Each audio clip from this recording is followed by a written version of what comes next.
The views and opinions expressed on Analyze This are entirely those of the on air participants and do not reflect those of the station's board, management, staff, or underwriters.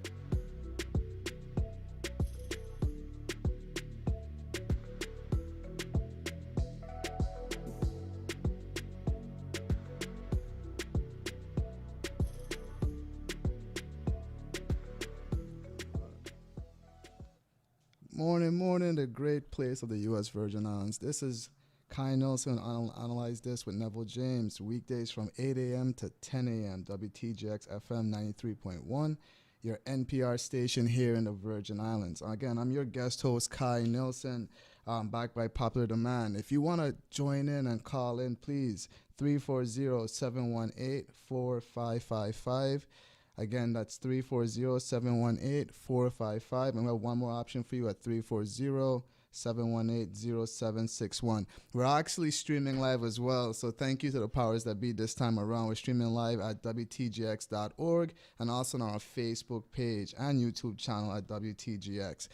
Again, I'm here to represent the great Neville James as he's away on vacation and following the great 3 days where we had the governor, Honorable Governor Albert Bryan Jr. in here for 3 days straight, which I thought was really amazing and nostalgic. For those who haven't, please go back and check those interviews out.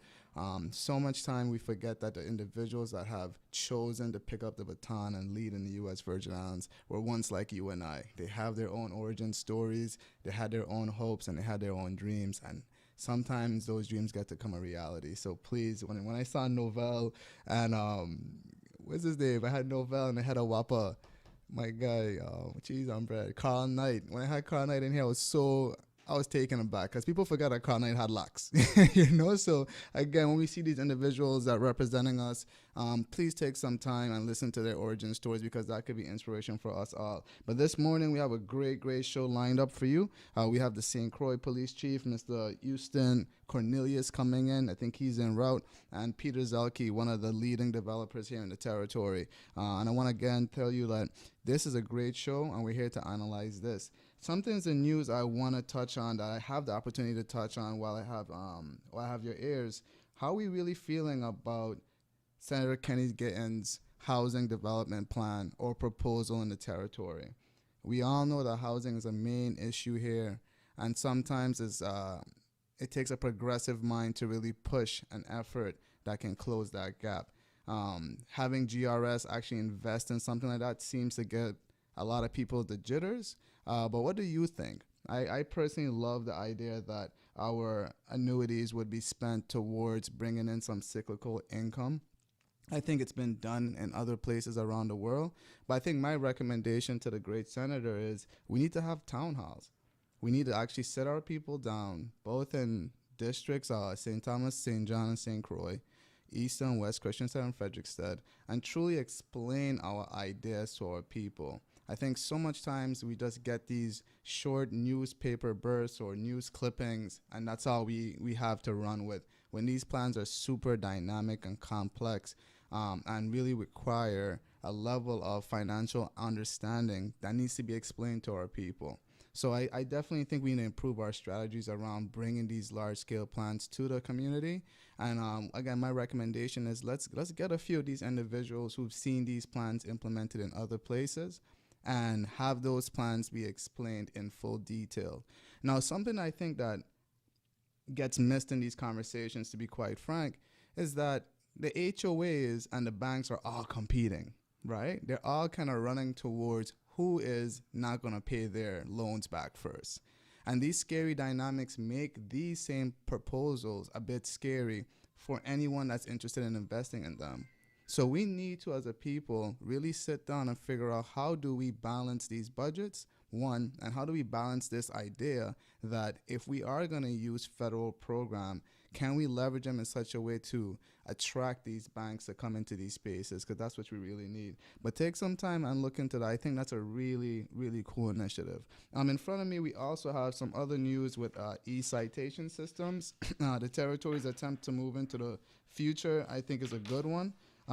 In fiscal year 2024, there were over 5,000 motor vehicle accidents here in the territory. which is scary to think of when you don't have that much road compared to other places. But starting in 2025, they're hoping to have peace officers be able to issue tickets from remote stations using laptops. That's also a trend that I'm seeing taking place in the mainland. A lot of time, these petty offenses, people are getting pulled over, whether it be for taillights, expired tickets, or registration stamps. And when they get pulled over, a lot of times that's when that crime starts to rear its head, quite frankly. And I think to avoid that, I'm seeing that the territory is also following in lockstep with the nation and going towards an e-citation system. So that's definitely something I wanted to put out there as well.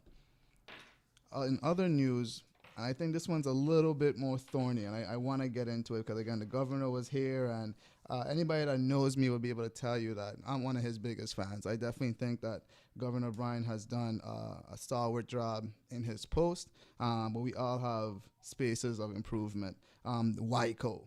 We have to talk about WICO, my people. And while I'm here waiting for our first guest, I would love just to say that we can't allow individuals that have been taken an oath and gone into these posts to take advantage of that. That has to stop. And our first branch of defense, our first leg of defense is the legislative branch. And we, an informed audience, got to witness individuals from WICO come in and say that WICO is a private entity that should not be sharing information with us. That should give everyone pause. It surely gave me pause. And the reason it did is because there are acts. There's history that shows that Governor Farrelly signed the transition of that entity into public hands. And if that's not the truth, then what is? We can't live in a time where the truth is negotiable. And for some reason, and whether it be an international, national trend, whatever that is, the truth is the truth no matter how we dress it. The truth is the truth no matter how we dress it. Our territory cannot continue to allow for these events to take place without a level of accountability. So, welcoming into the studio today, before the conversation gets much further, he come fully dressed. Good day. Morning, boss. God bless you, huh? Yes. If I wasn't on the mic, I'd stand up, huh? But this morning, he sits there. You want to sit there? Okay. Finally, we have our first guest. And I know this is a hot conversation that we shouldn't just wrap up, but we're going to pay respect to the guests that we have here this morning. But these are the conversations that I tend and want to bring to the table to shed some more light on. Thank you so much for having me back here again. And I want to kickstart going right into our first interview this morning with the St. Croix Police Chief, Mr. Uston Cornelius. Is that right? Yes, sir. Good morning. Good morning. There he is. I haven't heard one bad word about this guy. I've been doing my research. I don't know if you're paying everybody to say good things about you, but whatever you're doing, keep on doing, Mr. Cornelius. I'm so happy to have you here. And you are being streamed live, and he's really well dressed. Made me think I should have ironed my shirt a little better, you know? Hey, good morning, community. This is your Chief of Police, Uston Cornelius, and I'll put it this way. When we have to serve our community, you always want to put a positive / well, make sure you look proper. Make sure you look proper. Let me leave it that way. You don't want the people to say, that's who representing us. Real. And then you got the men and women in blue out there. You don't want them to say, look at our chief. Right. We want him to look at our chief in a good way. Yes. Yes. Well, we are so honored to have you. I know you're newly minted. I think sometime this year in July, weren't you? You were just newly minted as a chief? Well, yes, as a chief. I was the deputy chief, just doing my thing, enjoying what I was doing, and, I got the opportunity, so now I'm going to do my thing alongside our Deputy Chief of Police, Naomi Joseph. Okay. You didn't know. St. Thomas. No, St. Croix. Oh, deputy. I didn't know that. Deputy Chief Naomi Joseph. She's next to me, and if you didn't know, she's the young lady that actually got me to come into the Virgin Islands Police Department, believe it or not. No, I can't believe it. Can you tell us a bit more about that? We want to hear some of your history, man. Sure. Well, in those days, the inspection lane was under the Virgin Islands Police Department. And at that time, the good Naomi Joseph was the hancho there. Okay. She was doing her thing, handing out the numbers so that you could get your vehicle registered. So I went down there to get my vehicle registered. And as I got the number, I stood to the side. And she turned and she said, "Hey, why you don't come a police?" And I told her, "Not me." What made you said that? I told her when she told me that, I said, "Not me." And I told her, "I don't trust her, you." And she smiled. And she immediately came back and she said, "Well, you don't be one of the people them that they could trust." That's real. And with that, I said, "Nah." My vehicle was registered and I left. Well, went back to doing my painting of cars and stuff like that. But the conversation stayed in my mind. And as it stayed in my mind, I said, you know something? Being a servant doing this, it wouldn't be a bad idea. Wow. Eventually, I went down to personnel, signed up, and the next thing you know, I was in class. Wow. This is peace officer class, or this is straight military cadet? Like, what's that process? Like, I have no idea as a citizen what that looks like. Okay, well, when you sign up to become a police, you sit the test, and after you pass the test, you have to go through psychological and stuff like that. Okay. Once that is completed, then they would give you a call, let you know you're accepted, you pass what the prerequisite that you needed to do, and they give you the date, and you show up, and you go to class. And they start to give you your instructions as to what's going to happen from the first month down to the 6th month. No, time out. A man who never even thought about being a police officer becomes a chief. How does this work, man? So tell me what our process was like. So you get in there, you're outperforming people in the training. Like, what does that look like for you? Well, you do the people's business, and as you continue to do what needs to be done, the leaders that's in place, whether it be the chief or the commissioner that's in place, they want people that's going to do what needs to be done, and your track record speaks for itself. Right. So no military background, used to be painting cars. How old were you when you were painting these cars? I was in school, man. I was from Central High coming up. Yeah. So you were in high school when she told you this down there, Miss Joseph? You were in high school? Just graduated. Senior, out of high school, yes. Painting cars. This young lady plants a seed, and just grew, and now here you are. Yes. Wow. And what I find really interesting, the same young lady who said, "Man, we don't join. Be one of them that they could trust," is next to me. Wow, God is good. Believe it or not. Yes, yes. So I turn to her ever so often, and she watch me, and is like, she trying to remember. But you know, you're doing so much different things, and she'd have just smiled. Wow. But I'm proud to be next to her. We are two people that love our community. When things happen here, it hits us. We want to try to solve it, but the community, and you have to be you have to understand where they're coming from. Right. They see things, they want to say what's happening, but because repercussion is something that you got to always try to remember in your mind. Sure. So for us, we know they might want to say, just can't because of situations. So in our power right now, we're trying our best to see if we could have technology aid in the process so that we could give family members some closure as to whatever might transpire. Right. So I brought up to the great audience when you were en route about the e-citation movement and that technology is becoming a mainstay here with the department. Is there other aspects that we don't know about? I mean, you have like the stationary spotters and shooter spotters. Is that stuff that you're seeing being implemented in the work line now? In terms of like investigations, right? You guys have spot shooters in different neighborhoods, or no? When you say spot shooters, so there's like I understood it to be when they're gunshots. Okay, you're talking about shot spotters. Shot spotters. Okay. Talk to us about the shot spotters. Yes. Okay. Yes. The Virgin Islands Police Department, like I said, we're trying to move along the technology stage of things. Okay. And shot spotter is one part of the technology that we use.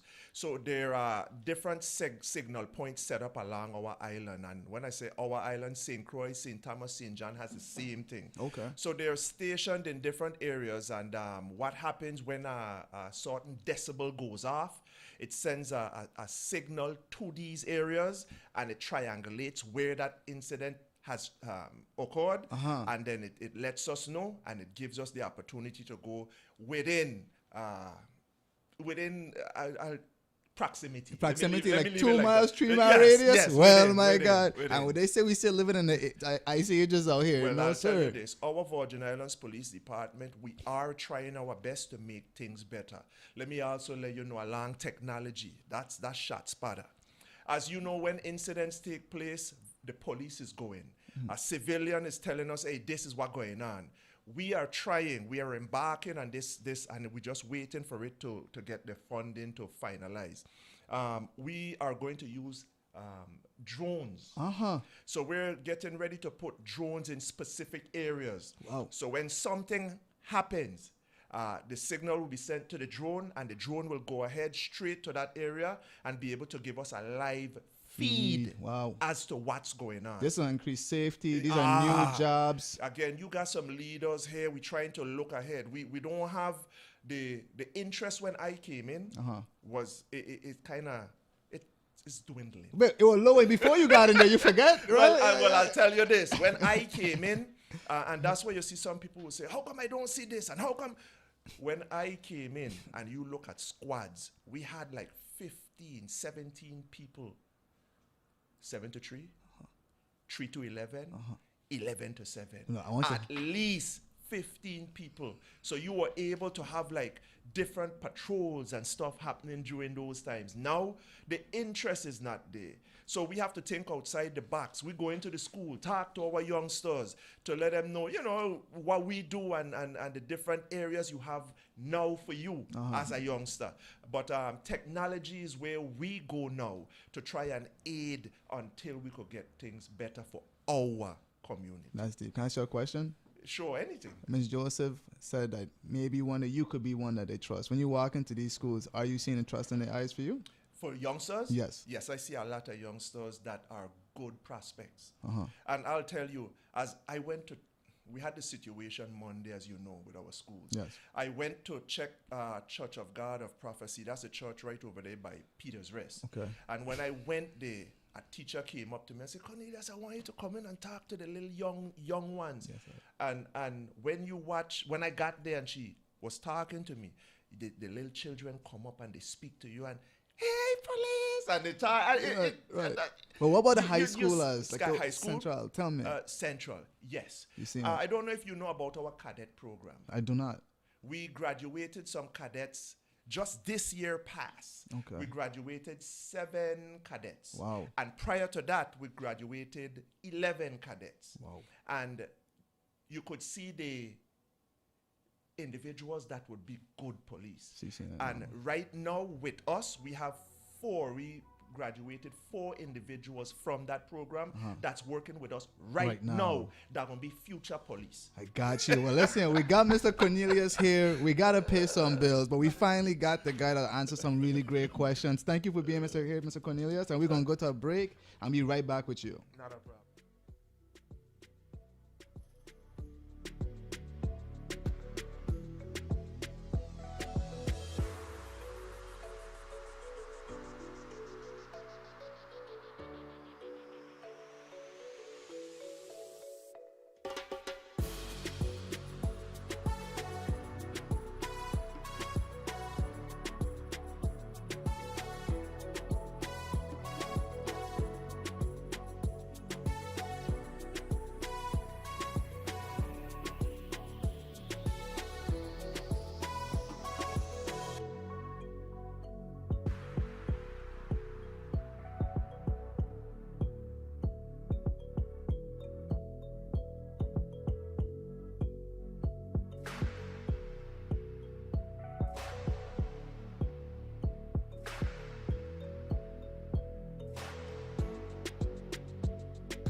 Yes, my people. This is Kai Nielsen back with Analyze This, filling in for the great Neville James, weekdays from 8 a.m. to 10 a.m. We have the great St. Croix Police Chief, Mr. Uston Cornelius, that with real roots. Now, I got to get to know him a bit between the commercial breaks, and that's going to continue. If you're interested in calling in, we have 2 lines available for you, 340-718-4555 and 340-718-0761. We're also streaming live on our WTGX.org page, as well as our Facebook and YouTube channels. And I'm so excited to get back into this conversation because I asked the great police chief here, what made him get into doing the 4th annual bike coasting competition? And can you tell him that story now that we're back on air? While I was up and about doing the people's business, I was over the SWAT team. Okay. And we ended up picking up a youngster. That youngster was traveling with an AK-47. Wow. And we picked him up, we carried him down to the station, and while we were processing, you know, I like to get into why you doing what you're doing. And the youngster was like, man, nobody don't do nothing for us. We got to do what we got to do. And me, I going to get mine. Wow. And, you know, you sit down there, you listen to them, and you're watching and saying, like, really? And then from that conversation, it stayed in my head as to a youngster, that's the way they're thinking. 100%. Nobody doing nothing for them. So the Most High gave me the opportunity to end up being the deputy chief. Wow. And as the deputy chief, you are, at least that's how I watch it. The deputy is what's responsible for running things outside on these streets. Okay. And when I got that position, I said, man, you know what? That youngster always stayed in my head, like I said. And I said, I want to do some things with our community. Right. And I just stayed in that trend. I ended up doing some of the things that we did when we were young. Now, when you say we, hold on. I ain't been with the force for 30 years. Okay, so tell me when you say we, what generation we talking about? Well, when I say we, I am going in the area of how I grew up. What year? Give us some years. 1990 when you were in Central? That's what you're Well, when I came out, I'm talking about 1989, 1991. Okay. So during those years, there were a lot of things we did. We were very good with our hands. Tactile. We made kites. We rode bikes. We didn't have drones, Right. but we were very active outside. Right. And a lot of that is not happening right now. Okay. So as I thought back on the different things that we, even jacks, simple jacks. I went into the school and I was last year, Carmen bored. She asked me to come in to make kites with the children. And when I got there, I started to ask some questions as to, you guys know what's playing jacks? Wow. And the children were lost. They didn't know what's jacks. Now, jacks is for those of us that are elder. Though I grew up, like I say, where you have a ball. Right. And the jacks are like little stars, so to speak. Yeah. And maybe about 10, 12 of them is in the pack. So you got the ball and the 10 to 12 stars. You got to bounce down and pick them up. Right. And believe it or not, it gave you the opportunity to count and stay focused as to making sure you stay on track. Wow. So if you bounce the ball and you're starting from 1, if you have them 10 to 12 jacks, you got to pick up each one every single time. And if you pick up more than 1 or you didn't get to pick up 1, you out. Next person go in. Wow. So again, so the children didn't know that. Right. So I explained that to them. And as I go into the schools all the time, I just try to make sure that they know there are many different ways you could do things, many different ways to have fun outside of just sitting down on your computer. Wow. You know? Man, my people, as you hear these great origin stories, please share this with the youth. I mean, this is what inspires us to one day become police chief. I want to thank Miss Naomi Joseph from my heart for choosing such a great aspirant who's now the chief out here. Really great guy. So talk to me more about this bike coasting competition. It's the 4th annual. We heard that this young man who had the AK-47 kind of sparked an idea for you to start maybe investing more in these programs, right? Yeah. So talk to me more about how this came to be. So again, as I got to be the deputy, I said, man, you know, he always stayed in my head. I said, let me start to spend time and show the youths there are other things we could do outside of just arguing, fighting, and want to kill each other. Wow. So with that, I said, let me start off with the coasting competition. Those are things that we did. Okay. So as I started it, you know, as everything, you're going to start off small. No, but hold on. Before we get too far, when you say coasting, that means we ain't pedaling hard, we coming down a hill. Yes. So where's this hill starting from? Your stomping ground. Hold before we go. Let me tell you. It has advanced so much. Wow. It's amazing. Again, when I did it, you had people like Kevin Christian, Ike Maturin, Bobo Bates. All these guys are guys I coast with. So we would ride from, I would leave Mombiju, okay, and I would go up Princess, meet Ike Maturin, and we would ride from there and go to Sion Hill, and we would race from Free Will Baptist down to Rogers Landry. If your bike cannot coast from Free Will Baptist, and I'm talking up on top, the strip up there by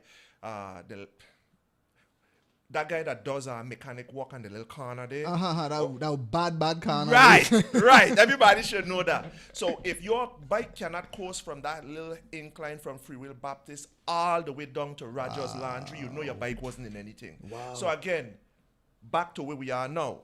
We used to ride our bikes to coast. The advancement now, we don't have any pedals. No pedals at all? The pedals are gone. So now we have pegs. That's just something that's attached to the bike that your foot just sits on. Okay. Wow. So now we coast at the on Route 70, that's Queen Mary Highway, right by the Kings Hill Superior Court. Wow, that's a nice hill. That's a nice hill. So there are different levels to the coasting competition.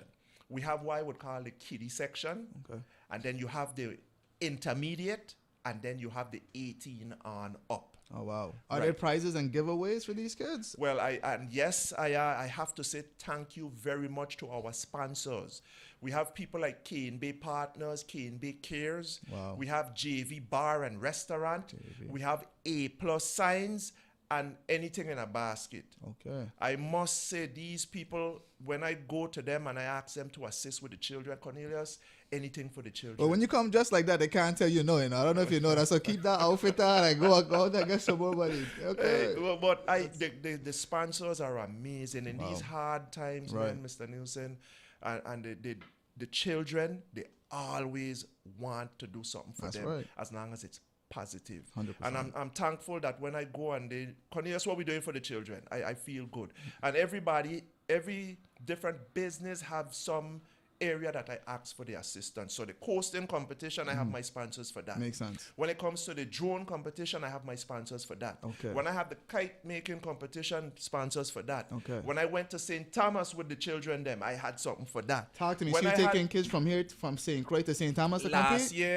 Last year, Thanksgiving.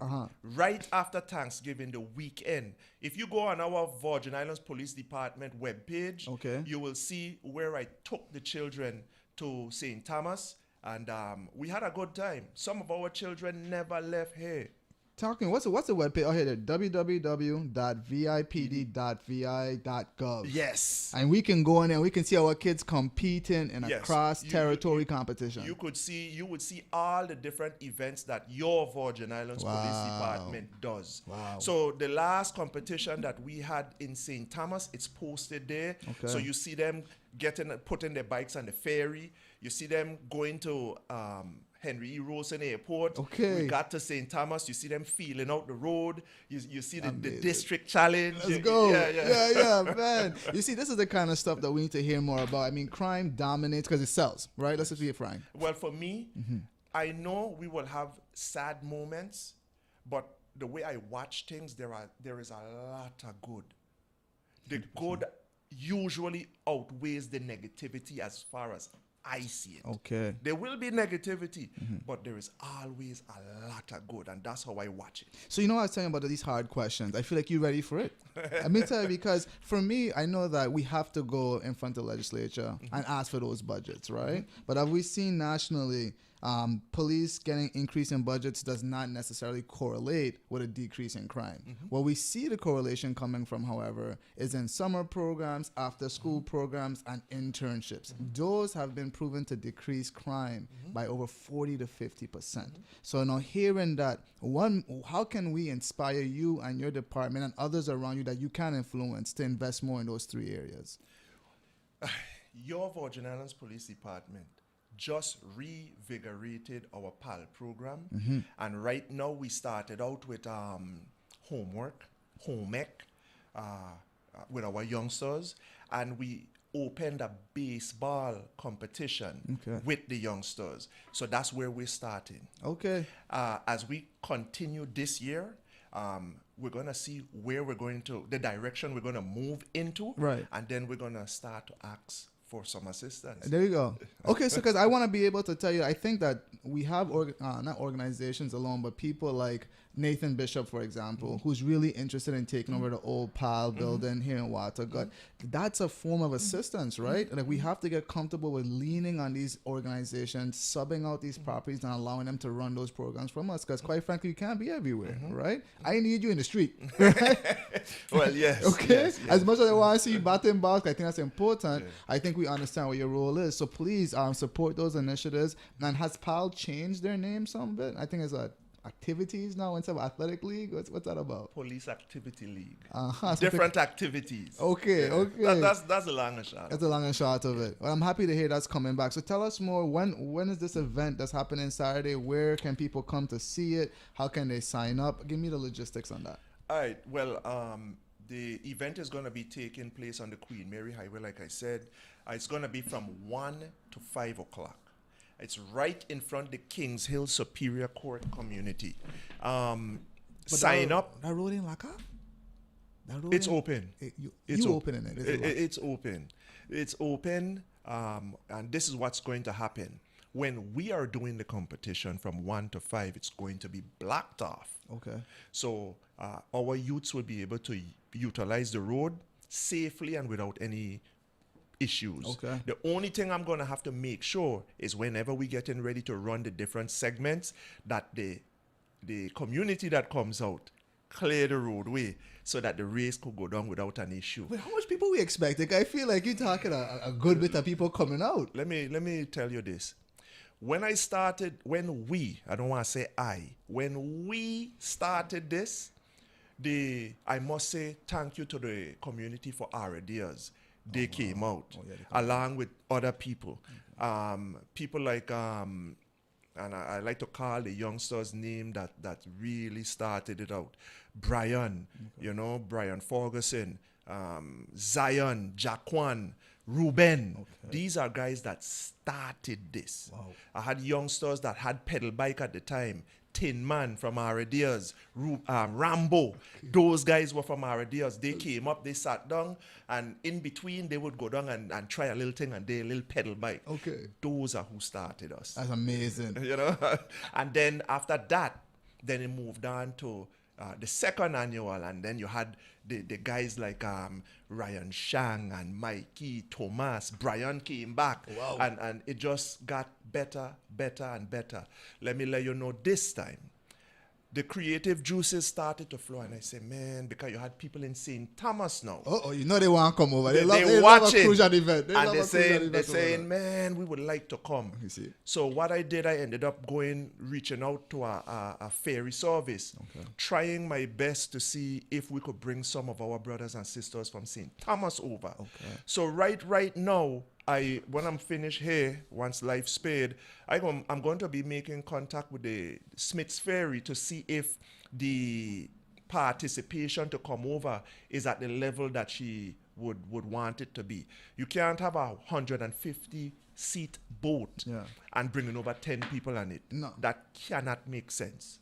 So I'm going to call her to see, and then once that is a go, then you have the bikers from St. Thomas coming along with the community.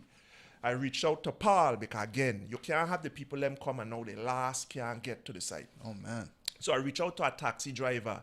Paul, he's known as Enough Respect. Okay. He has 2 25-seat passenger buses.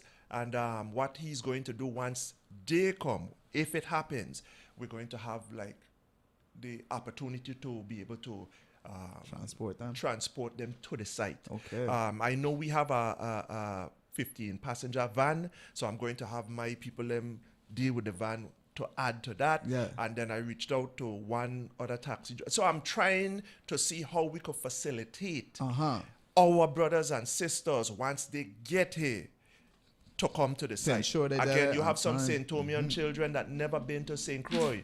This is a good vacation for them. Come over, see how our races is, get opportunity to see what the big island looks like, That's right, the big and one. then go from there. Yeah. I love that. But tell me, like, are you working at and if this is not maybe for the 5th annual, you will. Are you working with the chief of the St. Thomas St. John district to try to mirror that program over there, and then maybe we take the best from each? Yes. That's what's going on. Yes. Okay. The good Deborah had, she likes a competition. She seemed and, like it. And we're gonna do our thing. We're gonna do our thing. You know, so that's where we are with that. Oh, that's amazing, man. Yeah. I know we're 3 minutes or 2 minutes from our next break. But please tell the audience about this program coming on against the 4th annual bike coasting competition. It's this Saturday from 1 p.m. to 5. There are age groups and there's prizes for each, I guess, the winner of the age group. No more pedals, my people. We getting rid of the pedals. We doing pegs alone. I can't even imagine a bike without a peg. How do you stop? I mean, it's handbrakes. We don't have brakes on these bikes. What are you talking? This is a public safety issue, sir. Put foot down. You put your foot. That's why the road is blocked off. Wow. That's why the road is clear of people, so that when we come down, we're good to go until we get down to the bridge. And we coasting from where to where? Where's the end? Just before the bridge. No, UVI just before the bridge. As when you get there, then you start to level off. Okay. And people can't go past the bridge? You can, because I have gone over and then you slow down. That's just amazing. Before the light. That's amazing. I mean, the bikes move. That's what you see. They move. And as it's a nice area because the public is able to come and sit down under the mahogany trees. You park up and you just watch the youngsters do their thing and you wait for the next race. My God, man. You hear the music. This is empowering. This is inspiring. We're here with the great Uston Cornelius, our St. Croix police chief. You'll hear more from him after these breaks, my people. Thank you for standing by and much love.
got you. We're back. A lot of great conversations happens during the commercial breaks, but as you heard before the breaks, we got the biking coasting competition going on this Saturday from 1 p.m. to 5 p.m. alongside Queen Mary Highway, Route 70. Bring your full out chair, bring a cooler, and come watch our youth compete in coasting competitions. And again, ain't got no pedals. If your bike got pedal, you might have to stay home.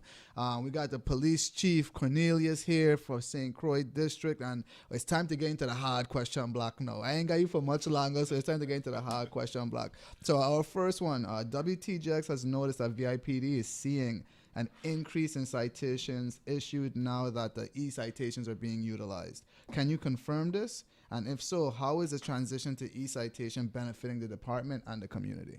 Yes, we have seen an increase. And the benefit to the community is where you have no mistakes on those citations. It goes straight to the court, and it's less headache for you trying to find out who the officer was, what the violation was. It's lends for a cleaner issuing of the citation up to the court. Wow, much direct. It goes direct to the court. Wow, okay. And less kind of headache between the officer having to cite you and, okay. I hear that. Yes. The next one is that we're seeing a rise in violence, especially around maybe Long Reef side, Easton. People are essentially being predators, it seems like, right? Coming in cars. What's going on there? Can you illuminate that for us a bit more? Let me let you know, these things were happening in segments. Okay. When this thing started, and the Virgin Islands Police Department is being run by stats. We're watching, remember I tell you, technology is what we're using to run what we do now. Okay. So it first started with businesses. And as we realized what was happening, we started to put the manpower towards making sure that this thing it stops. Right. So we were able to combat that situation. Okay. Eventually, it moved towards the eastern side. And it seems to be one or two individuals that's doing it. However, as the incidents happen, we are collecting the data. It's just that the evidence to actually tie it to bring it to court, that's where we are right now. Okay. You feel like you're getting closer? I mean, our people need to feel confident, right? Are we getting close? We are there, but what I want is for the community to keep their eyes out. Somebody got to know who's doing this. Okay. They got to know. Right. And if you know, all we want you to do is pass the information on so we could continue to keep an eye out and match things. Okay. That's what we want. So we have certain data points, to your point. Was it a white car? Do you know the kind of cars that are coming and kind of scoping out the scenes? Have you heard any intel on that at all? As of right now, all we have is the vehicles that left. And let me go from the first incident with the businesses. We were able to pick up one individual in relations to that. Okay. He was locked up. The process is going through the court. Gotcha. So then it moved towards the east side, where some homes were burglarized. Okay, wow. And when that happened, the Virgin Islands Police Department was notified. The men and women in blue moved out there, and we were able to stop a vehicle with some items in it. And we're working it. I got you. And so we have to have this conversation. I got to have this conversation with you. So my people, our listening audience, every year the news cycle will pick up on them over time. Right? But we do know there is a personnel issue kind of haunting the department. Can you speak about that dichotomy between, hey, we don't have enough people to put on the beat, and the people we do have, we got to put them in overtime, and that's what we're seeing. Can you speak more about that dichotomy? Well, you remember when I started, I said when I came in, we had the luxury of at least 15 people per squad. Wow. At least. How many squads? 3 squads. Okay. You're talking 7 to 3, 3 to 11, and 11 to 7. Wow. So when you're watching at least 15, that's a lot of manpower. So you're able to have patrol in your sectors. You have your different sectors. You could still put people in town and different things, like all in Sonyels. Because we used to go in Sonyels and issue citations. Wow. Now we are we are making do with the little bit that we have, and that's why we using technology to aid. Now, with all of that, you notice we're reaching out to our community and we're asking them to continue to be our eyes and ears. We need them to tell us what they're seeing so we can move in to do what we need to do. I got you. And so with the low manpower that we might have now, or with the little battles that we might have with manpower, let me put it that way, it incurs overtime. Right. And that's necessary. And that it's necessary at times. You said, is it necessary? It is necessary. Okay, tell me necessary. Because now, and what does that do for the morale? So you busting your tail, you doing 3 shifts because you don't got 2 other people to come in for you, right? And then now you hear coming from legislature, you see him coming from the news, and people in the street. What does that do for the morale of our people? Our men and women in blue, it brings them down. Wow. You know, when you hear this person making overtime, that person making overtime, but when you actually listen to why, then you get a better understanding. Can you give us a better understanding? Can you tell us the why? Give the why now so our people who are listening could actually sympathize with the people in blue. When you have an officer has to work his shift, and then you don't have somebody to come and relieve you, you now have to stay. Wow. When you have a supervisor, because within our contract, you have to have your days off and stuff. When you don't have a relieving supervisor, that supervisor that's on, him or she might have to stay to cover the shift with the men and women that also have to stay. Wow. On top of that, as you know, we have a decree. There are investigations added to that now. So there is even more work. It is not about just sitting and manning the shift and out with your men. You have investigations that you have to do along with scheduling and all. It has a lot of different dynamics to this thing. Right. So when you listen to how much overtime is being made, why? That's it. It has a lot of different things that these supervisors have to do outside of the men and women in blue that has to patrol, that can't go home because they have no relief at times. And you say can't go home. People don't even put the sacrifice that these individuals are. They're not going home to their children the same way. You know, people is when they see that 8 hour, 4 o'clock hit, they got. Matter of fact, listen, you got the stores out here. 3:30, they closing them doors, and you guys can't do that. No, we can't. Wow. And that's what our community have to see. And I like to go down to like Christmas. When you see people out there with their families partying and enjoying themselves, the men and women in blue can't do that. Imagine. When you listen to some agencies, when Friday come, they closing down because they off Saturday and Sunday. The men and women in blue can't do that. Imagine. When you have other agencies that say they are so law enforcement, most of them, when they go home, the men and women in blue cannot do that. Wow. So we take a beating all around and we keep on ticking. We hear nothing but sad news every day. Wow. Imagine that you come into work and it's nothing but bad news you hearing all the time. So the men and women in blue, they have to continuously with this sad thing all the time. Yeah. It is not an enjoyable time most times. They don't seem the happiest. No. The psychological battles they have to tell. Yeah, they don't seem the happiest, man. And I just want to make sure our community know you have a lot of caring men and women in blue out here. Right. And when you hear us ask for your assistance to aid us to help make our community safe, just keep these things in mind that we are dealing with. Right. And that's why I wanted to make sure you gave it there. So my next question for you, I think, is one that you can tackle. So you're seeing that a lot of these agencies, they have their own enforcement branches. Is that correct? Like DLC has one. I'm pretty sure Health and Environmental has one.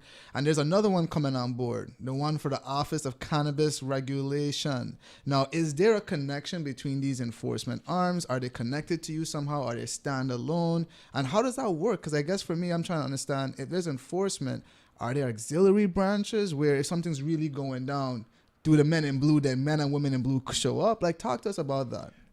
We do work together. You do work together. We do work together. And I want to put it this way. Let's just say we have a hurricane. Okay.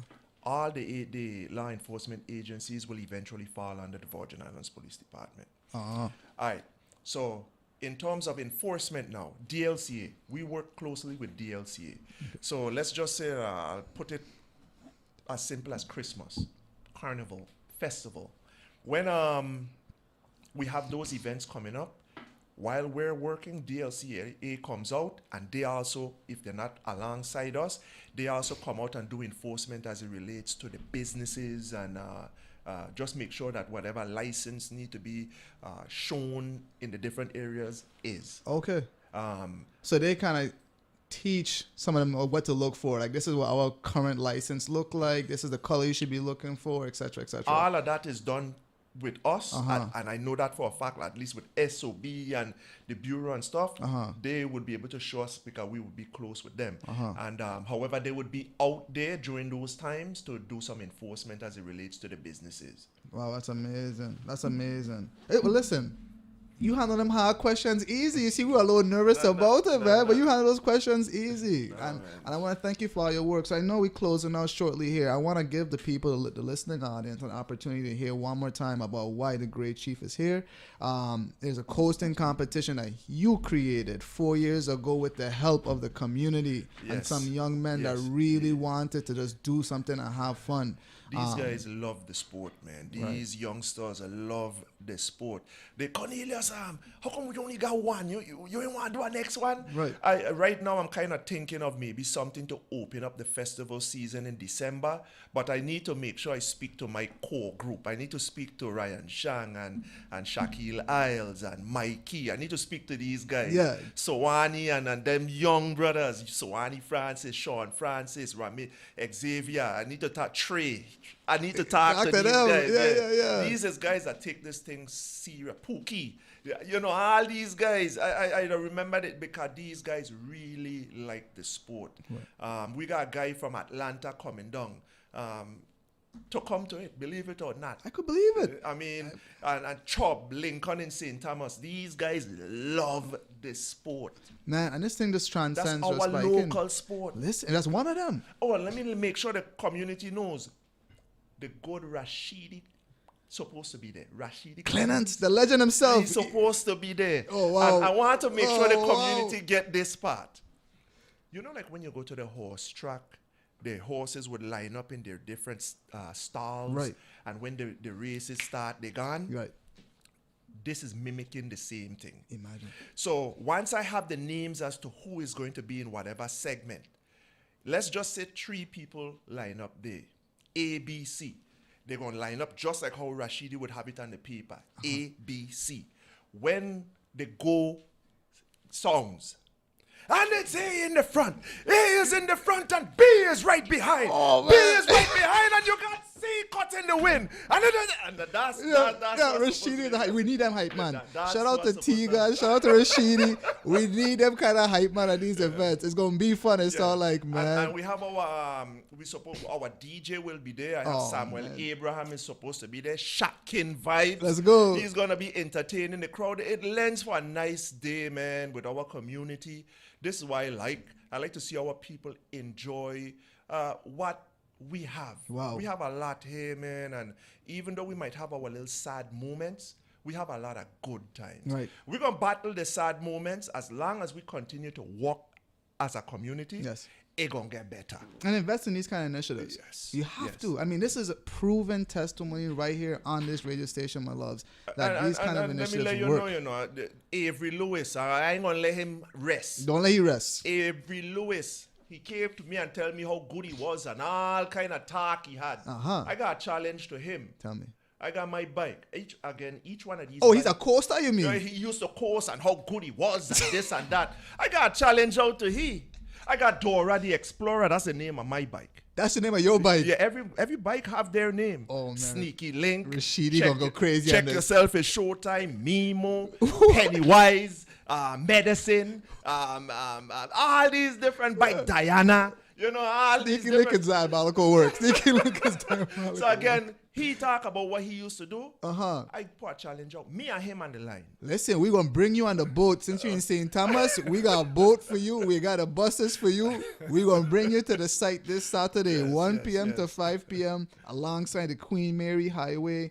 We're going to be coasting. The road's going to be blocked off to ensure safety. Again, we got no pedal, no handbrake. You got to put your foot down to stop the bike, but we're going to ensure safety. Helmets. They wearing helmets? They have to have helmets. Helmets ain't cool. You have to have helmets. Wow. And I want to make sure the community is tracking EMS. Fire EMS is going to be there. Chief Brian and the director, they making sure that the things stay safe. We got waste management also assisting with some bins because we gotta leave our area clean. Griffith always willing to help, man. Yeah, I love so that guy, all man. these different areas, we're trying to make sure that it's like professionally run. Let's go. And we're trying to make it better each year.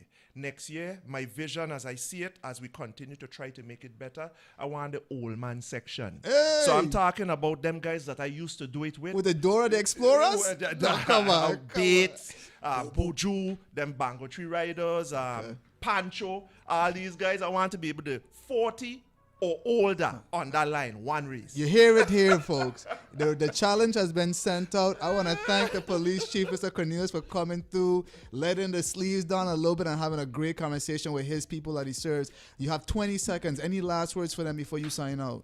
Man, community, I just want to make sure you know that your Virgin Islands Police Department is continuing to try to make this place better.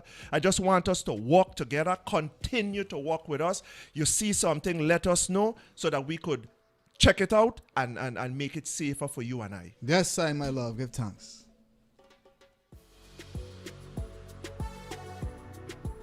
The views and opinions expressed on Analyze This are entirely those of the on-air participants and do not reflect those of the station's board, management, staff, or underwriters.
The views and opinions expressed on Analyze This are entirely those of the on-air participants and do not reflect those of the station's board, management, staff, or underwriters.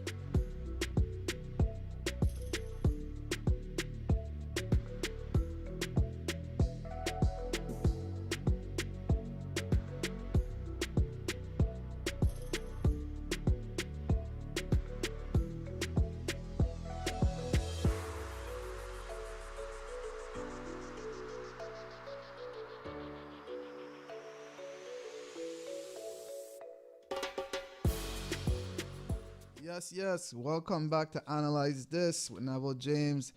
Weekdays from 8 a.m. to 10 a.m. at WTGX FM 93.1, your NPR station in the Virgin Islands. I am your guest host, Kai Nielsen. Really happy to be here. Please call in, folks, if you have any questions, comments, or concerns. We have 2 lines for you, 340-718-4555. And the second one is 340-718-0761. And we're also streaming live at WTGX.org and on Facebook and our YouTube channel. Okay, so again, feel free to call in and be a part of the conversation. What a past interview we just had with the police chief, Mr. Cornelius. What a God blessing and God sent. And thank you for Miss Naomi Joseph. If I see you, I will shake your hand. That young man, I'm gonna call him a young man. That young man is inspirational, and I think our youth need to hear more from him. My people, we're gonna be pivoting into the second half of this show. This block is going to be different. It's going to be fun. We have one of the leading developers, if not the leading developer in the territory right now. He's going to be modest, but I don't have the opportunity to be. We got Peter Zielke of Z Properties, but again, he's a man of many traits. I want you to go ahead and introduce yourself to the people of the Virgin Islands, Peter. Good morning. Good morning. By the way, you have a great radio voice. It seems like you have this thing down. Listen, that's why my wife chose me, Peter. Yeah, I mean, that's the voice, not the looks. That's for sure. No. You got this. You got this. I appreciate you, man. Well, can you tell the people about yourself? I mean, I know a little bit about you, but I want you to finally have an opportunity to give light to the person that's developing Christianstead in the way that's being developed, please. Yeah. Peter Zielke. I first started moving business here back in 2015, so I'm going about 10 years, here in the Virgin Islands. Technically, officially retired. Impossible. No. But I retired from a tech career, and I've really kind of taken it upon myself as a hobby to start fixing up the street and start revitalizing some of the old buildings. It's a passion of mine. I love it. You said street, but I think all people know there's a couple of streets you're looking at, Peter. You got a couple of streets. But before we go that far, how did you find St. Croix? Out of all the places in the world, how did you find St. Croix and why? If I'm totally honest, originally tax benefits. Yeah, be totally honest. Yeah. And honestly, I had never thought of it. I had a private equity guy back, 11, 12 years ago that was telling us about some tax benefit stuff that he was doing. Okay. And at the time we said, you know what, it'd be worth exploring, worth trying it out. Right. I came out here. I actually had hired a COO who was from St. Croix. Wow. And he came with me, and we sponsored a basketball game. And what's the name of the game? We need details. No, dude, it was St. Thomas versus St. Croix. Oh, big. And I don't know if you remember, like at the time, and this is like back 15, 16, Rakeem Christmas came out. For sure. We had a whole thing, and it was a lot of fun. Like, so you helped to sponsor that tournament? Yeah, we sponsored it. We brought everybody here. What? Yeah. Well, it was an exploratory thing, and I was like, you know what? I want to go get to know the people. Like, if we're going to move the company here, then I should know what we're getting into. And I still remember Violet was sitting to my right, and Map was on my left. Wait, you had Violet and Map next to you? Yeah. And they were like, no, you should definitely move it here. And I was like, I don't know about this. So, okay. But we did it, and I have no regrets. It worked out great. Oh, man, we're so happy to have you. So 15 years ago, you said? 10 years ago. 10 years ago, you're a part of this Rakeem Christmas, St. Croix versus St. Thomas. You fell in love with the place. We have 2 beneficiary blocks, right? We have one with Edia, we have one with RT Park. Which one was more attractive to you back then? RT Park, for sure. I mean, obviously, as a tech company, because we were coming in as a tech company, it was much better. Can I ask you a question? Mm-hmm. Do you think there's a need for both? Come on, Peter. No, I do not. Not at all. It's too early in the morning. We haven't been drinking yet. If we're honest, they both need to be completely revamped. I think, the RT Park... Revamped separately or revamped combined? Revamped combined. Okay. They in my opinion, you can have the same track, but under one single authority. Mm-hmm. And I do understand the history of it, that originally the RT Park was to benefit the UVI. Mm-hmm. But the truth is more and more people, like I've tried to send several people here, and more people are just going to Puerto Rico. I think Puerto Rico's benefits at this point are better and I understand that's a lot. People say, well, no, we're English speaking, and there's the language barrier isn't enough. Enough Puerto Ricans speak English, guys. You can go to Condado and everybody speaks Everyone English. Speaks English. So I think the language barriers are enough. I feel very strongly that they both need to be revamped. Mm-hmm. I don't think they're and again, this is my opinion, I don't think they're competitive anymore. I did apply for EDC benefits for all of my real estate development. Okay. And I actually yesterday said I'm turning them down. I'm not moving forward with that. Wow. I don't think they're beneficial. And I think what's happened is that so much has been stacked on over the years that at some point it's too much work to comply. And I think, businesses are going to find an easier path. Yeah.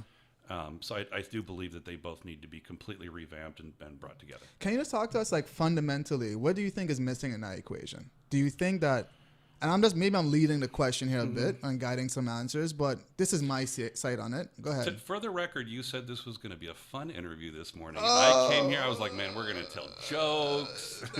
No. We got some listening audience that needs to know who's developing our town, right? Christiansted has a robust history, as Mr. Glenn Roberts was telling how Ravi and I, even up to yesterday, right? And I think that you're doing a great job of wanting to highlight that history, and we'll get into that more. Yeah.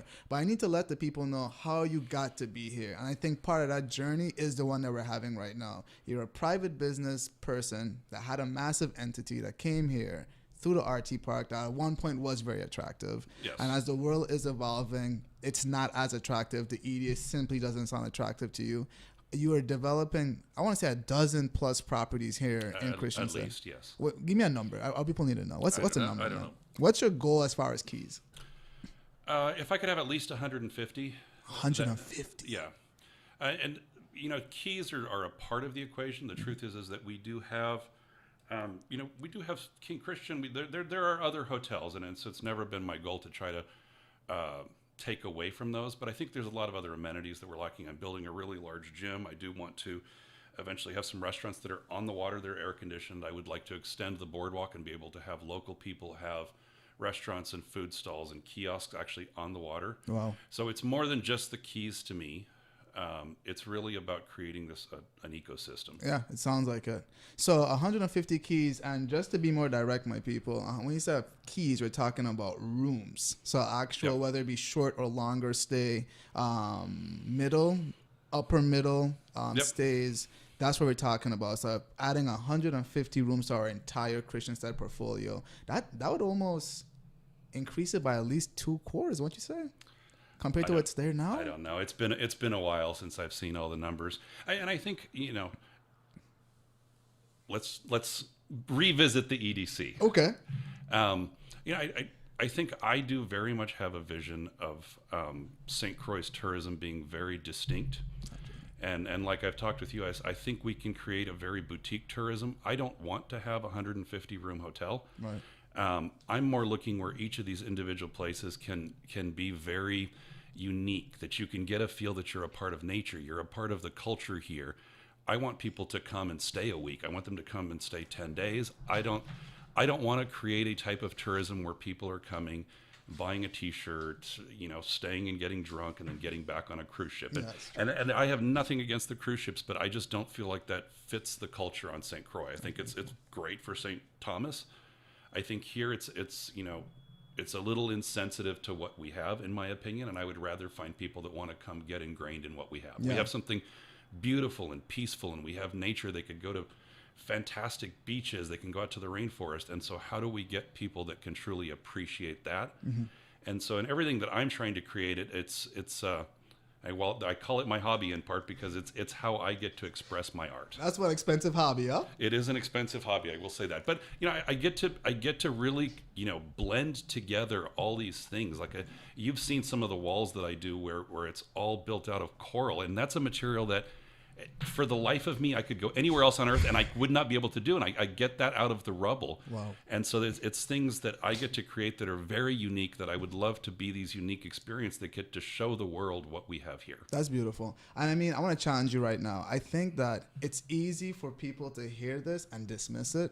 But once they get to step inside these different buildings you have renovated, it's a whole different experience. Can we works alongside each other to get some more tours? Can people Absolutely. come and see it? I'm going to do a grand opening on the Treehouse because I'm very proud of it. I think it's a spectacular project, and it really does blend together all of the history and the nature. And so yes, absolutely, we'll very soon have an open. this is going to be a sensitive topic, and we're going to navigate this the best way we can, right? Realize that innately some toes may get stepped on, but we're going to do our best to avoid that, right? In part of your development, you've had to purchase ancestral land almost, or properties from families that have long standing. Now, what has that been like for you, right? I mean, I imagine it's kind of like a mixed bag, right? Some people are really looking forward to maybe selling or not selling. Like, how has that been for you? I would say, you know, initially it was harder. As people see what I'm doing, I don't think there's that much push. I think the bigger issue is a lot of these properties are actually stuck in probate. And so if we were to talk about an issue that I think really holds everything back, the way the probate laws here, they're not functioning great. And so there's a lot of these properties that are stuck. And in fact, if anything, I have far more families who come to me and say, we would love to sell it, but we just can't afford the time and the money that it costs for probate. Jeez. So what does that look like? What does that look like? Again, depending on the lawyer, depending on the issue, some of these properties, like I have a property that I've been trying to buy where it's not just the one sister passed, but then the sister's children also passed. What? So you're having to do multiple probates, one before the other, before you can ever get to a point to be able to sell it. And along the way, you're obviously paying lawyers and court fees and everything else. Wow. So I see two major issues, and you already laid them out, so we're going to go back to one, right? We have that it's not that attractive to do business at all. For someone that's coming in, looking for some tax incentives and benefits that will actually assist with having to put the hard capital on the ground that it takes to actually renovate these things. Like, this isn't cheap, right? I mean, what are you doing per square foot? If you had to... If I had to take a guess, we're probably around $1,000 a foot. Come on, Peter. Yeah. They're saying it's like $365 to do building brand new in St. John. You're doing $1,000 here? Part of it, to be fair... Right. Part of it is, it really depends on the finish outs. Because a lot of when you're really working with, like, we spend so much money collecting historic materials. Wow. And I that's a personal thing for me. I feel I have a responsibility to the people who came before me. And a lot of people will just throw away broken brick shards and coral. And we very much take the time to clean them and to reuse them. And then that's an expensive endeavor. Right. So I'd say some of that is because the finish outs that I do, I want to respect that, and I want it to be there because, look, anyone can develop a building, right? But I'm developing buildings that my great grandkids and your great grandkids will go and say, "Oh, wow, this really gives us a feel of how it was, hundreds of years ago." Literally. So some of that is more expensive. And Peter, I want to tell you, I think that's what I want to ask you this question. Yeah, don't you think that? Because it's so hard it is to develop in a territory, right? And it's kind of unattractive, that the people who actually do get the opportunity to sit in your shoes and do what you're doing pays even more, I think, attention to the kind of culture and history that is here? Or do you think that this is just based on your background and your vision that, like, I'm actually just wanting to take care of this culture and make sure it gets a contemporary look? I think it's specific to me. Oh, wow. Yeah, to be honest, I don't believe, and I can't speak for St. Thomas because I think St. Thomas is very, very different. Okay. It already has a really developed tourism product. Our tourism product here is kind of spread out. So I don't believe that St. Croix today is that investable. And part of it, and here's what I will say with the EDC and the RT Park for that matter. I think both of those organizations are set up in such a way, and I don't want to go too complicated in business, but they're set up in such a way where it almost encourages the companies to invest as little as possible here and do transfer pricing studies and have most of the work actually done overseas. Okay. That's like the national model though, right? Sort of, because some of the requirements basically make it where it's like, why would I hire... Something like it, you start getting really involved in a business, how they run their business. And at some point, you go, well, I don't want the government telling me that I have to give all this vacation time. I don't want them mandating everything I have to pay. I don't want them doing all this stuff. And so at some point I just go, well, you know what? I'll just hire as few people as possible here. Right. And then everything else, I'll find some way to outsource it. And I think that it has the opposite effect. And even some of the requirements, and I get, again, this is incredibly unpopular, and I understand why they passed the requirement. But even having a requirement that says, hey, you can only hire people who are residents and have lived here for more than a year, on paper, that sounds wonderful, right? In reality, what that does, though, is it's actually taking money away from the government. Because what I'll do is I'll go, okay, well, then instead, I'll just outsource that to someone stateside because I don't want to deal with this. Instead, I would actually bring an employee, house them here, and that employee would be paying taxes to the government, which is why a lot of other states, when you're building a factory and they say, hey, you're going to bring 500 employees here, we're going to give you tax benefits, we're going to give you no property tax. They don't sit there and say, hey, well, you have to hire only people local to this town, because they know if you bring 500 people here, those 500 people are now paying taxes. And it's more than that, because that money is all circular. If you think about it, those people are buying groceries. Those groceries, they're getting gross receipts tax. And so this huge percentage of money is going to the local government. So I think some of the requirements for the EDC, they sound great on paper. It's great. You get to vote in the Senate and say, hey, we got them to do this, and now they have to do that. But they're very self-defeating. Yeah. Because it sounds like it's a little, sometimes the legislature or Senate, they always think, oh, we're going to outsmart these businessmen. You're not. I mean, let's just be honest. Okay. You're not going to outsmart them. All the laws you want to pass, you're not going to outsmart them. They're going to find some way to just loophole. move that job somewhere else. That's what they pay those big lawyer fees for, right? Yeah, I mean, and so again, I think to me is if you went back to the fundamentals and said, okay, one, I don't think you need to give 100% of tax benefits to everyone. And I think you could say, if you create X amount of jobs, you invest X amount of money, then you get 50% of tax benefits, or you get 80%. This is a tiered system you're almost promoting now, yeah? I think it should be a tiered system, because I don't think that you should necessarily just say everyone can come here and get tax benefits.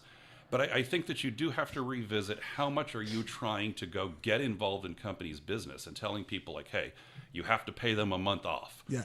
Well, sometimes that, an entry-level employee who's just starting his career, I personally don't think that taking a month off is good for them. Oh, man, we got 2 weeks when I started at Bloomberg. That was it. I think we got 2 weeks for the year. Yeah. So I don't think that paying people so much, because part of it is now you're basically creating a culture where you have to, these people have to be replaceable.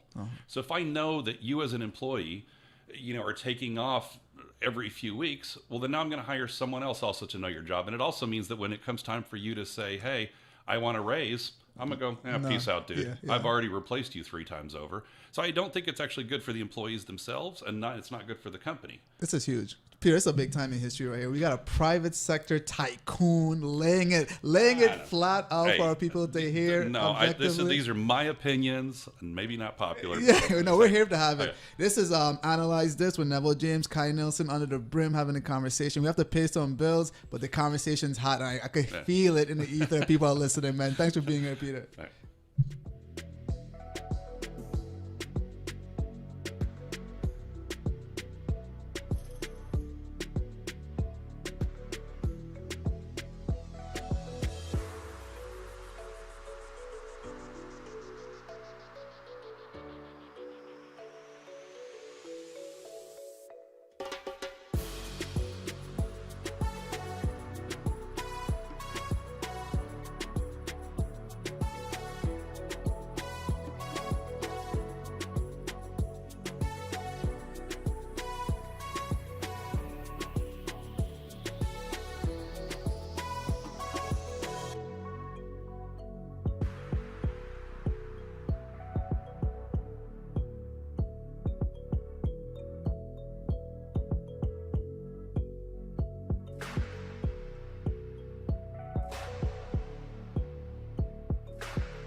Yes, my beautiful Virgin Islands, man. This is Analyze This with Neville James. Weekdays from 8 a.m. to 10 a.m.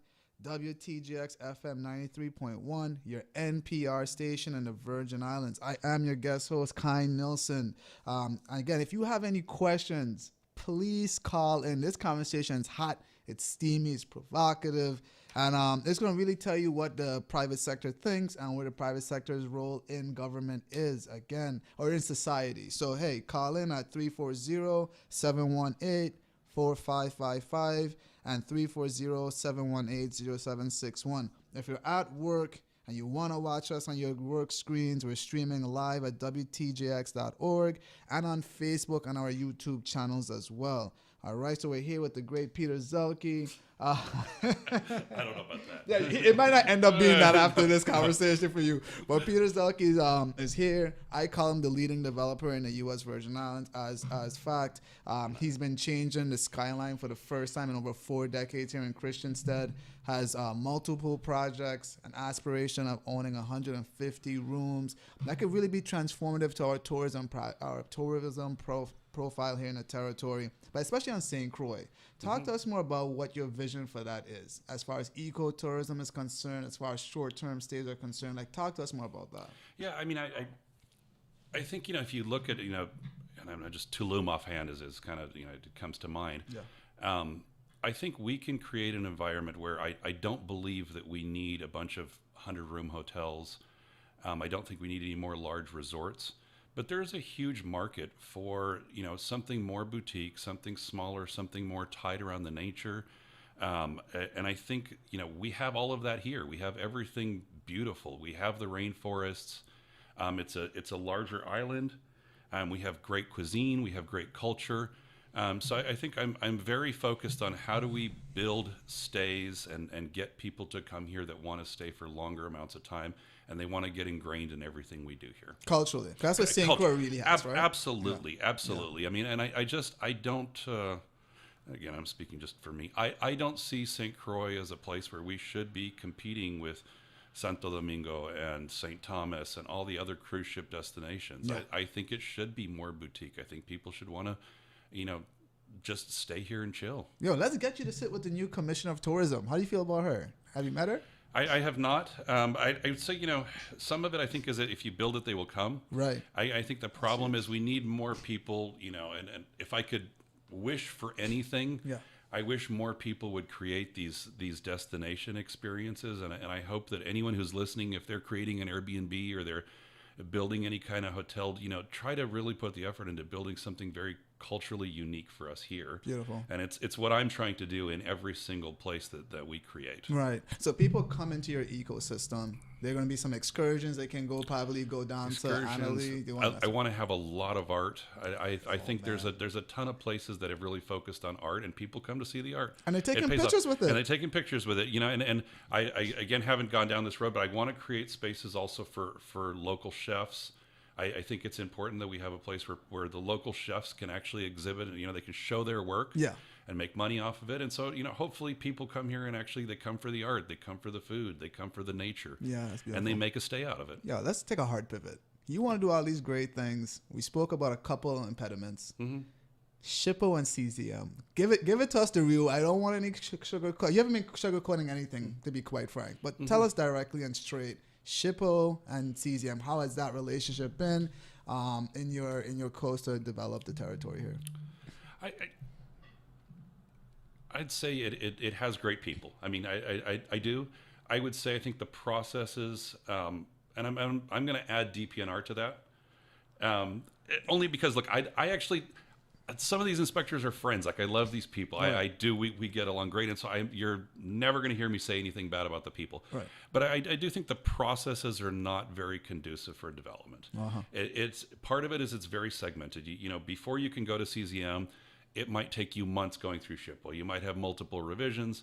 When you say months, can you give us a timeline? I want our people to really understand what it takes to go from ground zero to a finished product. I think that entirely depends on I would say it depends on the size of the project first, mm-hmm, because I think if it's a single building, you might get that passed in a couple months. Okay. I think it's a lot like the hotel project. I did end up going back 3 or 4 times. So I think it was over the course of 6 or 7 months at least. Okay. Some of that is, that you get into discussions and they say, oh, you'd like for us to, we want to rework this. We want to rework the windows or something. And so now you're going back to architecture and you're going back to all this stuff. I think the issue with it being so segmented is what happens. So let's say you take 3 or 4 months going to SHPO. Now you go to CZM. And now CZM has a lot of the same comments. And they go, oh, well, we'd also like to see this, this, and this. And so you kind of have to dig your feet in and say, no, we're not doing that. Only because if you do, then it means you have to go all the way back to SHPO all over again. And then your architects. And your architects. Who you're paying. Who you're paying. And like in my case, what happened was by the time we get through all this stuff with CZM, they go, oh, it'd be great if you could do this and you could do these renderings. And I go, that's great, except for my architects are now doing a project in Istanbul, and I haven't talked to them in 6 months. And so, the architects are not just sitting around for a year waiting for the comments back. Right. So we do need a way to sort of say, look, if this is a major permit of some sort, then we need to expedite it. We have to be able to say, there is some way to get this done. And I've talked to you before about, like, example, in Dallas, they very much have a major permit department. Yeah, what does that look like? It basically, if your permit is over, and I forget the number now, but I want to say it's over, let's say $2-3 million or something like that. Mm-hmm. It's a very different department that you go through. They expedite everything. They have the civil engineers. They make sure the permits get done quickly. They get back to you very quickly. But you also pay for that. Yeah. Part of the issue is we talk about, hey, look, DPNR has a limited amount of inspectors. They have a limited amount of plan reviewers. And so we need to be sensitive to the fact that, look, to actually really develop things, we need to hire more of those people. And if they don't have the money, well, then the only way to do that is to have fees. And I think that most developers would be very happy to pay extra money in fees. You say, look, you want an expedited permit? It's $5,000. We guarantee that we're going to get back to you on everything in this amount of time. Yeah. $5,000 versus what? What's a current fee? Well, no, it's $5,000. That's over and above. That's just the expedite fee. You still pay all the current fees. Wow. And similar, again, so in Dallas, we have after-hours inspections where you can schedule an inspection, and it's something like, again, $500. Okay. And you say, hey, I need someone to be there because I can't have my electrician just sitting around for a week waiting. Right. Sometimes the inspectors are so busy that you can call them and they say, look, I legitimately can't get out here for 2 or 3 weeks. And so your entire project is held up. So you need some way to say, look, if you need to hire more inspectors, let's put an expedite fee. Let's say you need it on this day at this time. That's $500. Okay. In addition to whatever else you'd have to pay. And I'm sure the governor would love to hear something like this. What's your relationship with him been like? I mean, obviously you're doing big stuff, so you're catching the attention of these individuals. What's that relationship been like with the governor, and you wanting to increase the walk from Christiansted Fort all the way to Gallows Bay? I think he has been very supportive, and I think that's what. People don't understand that sometimes the issue is death by 1,000 cuts. And I would say that, if I ever had a major issue and I asked him, he will step in and try to move things along. Yeah. Real estate development is largely done by finance, meaning in some way there's loans or there's some kind of interest back behind it. Right? Naturally, yeah. And so you do a big project. I'm going to give you an example, like this gym hotel, and this project that I'm doing right now with the restaurant and all of that, right?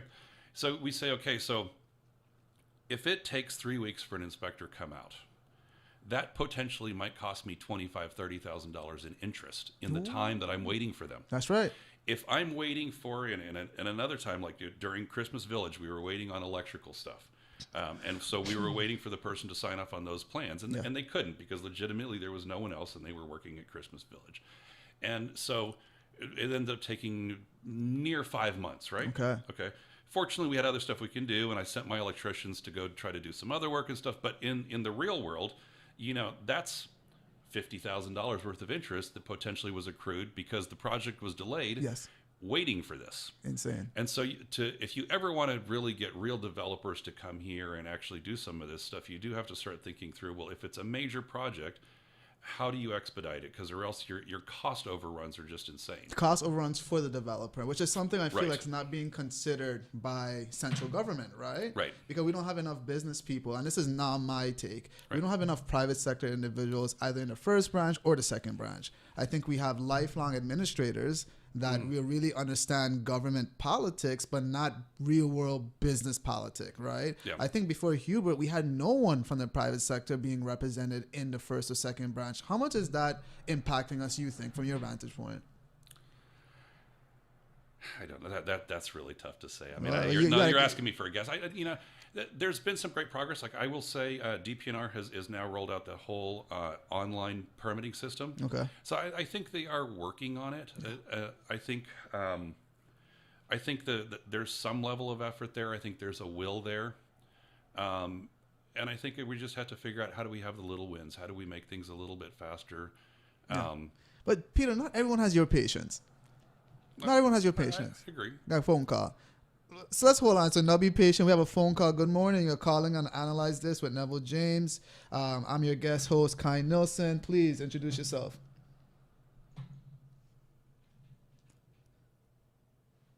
All right, phone call drop. Again, guys, if you're interested in joining in on the conversation, we have 2 phone call lines here. We have a 340-718-4555, and the second one is 340-718-0761. We're here talking with Peter Zielke, who's been developing Christian Sets in Croix for the past 4 to 5 years? Yeah, about 4 or 5 years now. And I mean, to Cruisians, you're moving at light pace, but to business people who understand interest rates and the way banks operate, how fast have you been moving, you think? Turtle?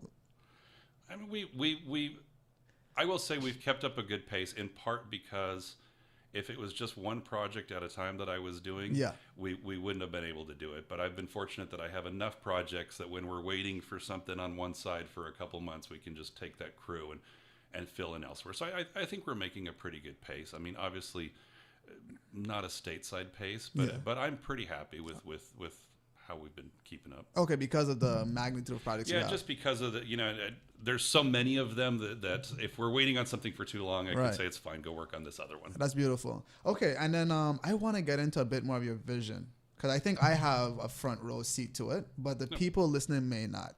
They don't even know there's a parking garage that might be happening in downtown Christiansted. Can you walk us from the Christiansted Fort over to Hospital Street? Can you do that for us? Yeah, so my vision there is if you imagine the end of the fort where they had originally said that they wanted to do the boardwalk extension, and then that kind of got killed off by the Park Service. What I would love to see is the one gut that's there right next to the fort in front of the old broadband building. If we paved and put a sidewalk over that gut, then we could continue the boardwalk all the way down there, all the way down to Gallows Bay over by Ponche. Insane.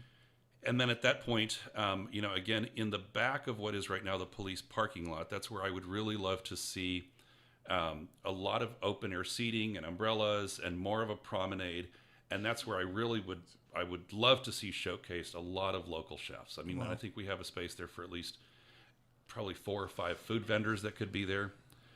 I would want to do it, different than I think what the boardwalk is today, where it's kind of, you have Shoops and all these other places that have their own tables and their own wait staff and that. And I would like for it to be, you go to all the food kiosks, you get the food, and then you just go pick a table. And I would even love to see, maybe we put some grills there, because I've always loved it when people had like parks with benches and stuff, and families could come, and if they didn't want to eat from those things, they could just come grill their own food. Oh my God, it'd be amazing. And I think it would just be a great space. Everyone could sit around. We could have live music sometime. It'd be a very open space. Everyone can look out on Gallows Bay. It's beautiful there. And then directly next to it is where I would put the hotel. Okay. And then on the other side of it towards the fort is where the parking garage would be. So where Savant's parking is right now, I want to put 2 stories of parking garage there with apartments on the top floor. Ooh. And I think the apartments would have, beautiful views. It would be great. And then, how many cars can we fit there? I think my calculation is about 75. Wow. And you would be able to walk directly out the back to that whole shoreline. Right to the water. Yeah. So people would be able to just have really easy access. You park, and 20 feet away, there's the water line. You can walk up and down it. You can go to the food kiosks, and you can walk all the way to Gallows Bay. Yeah.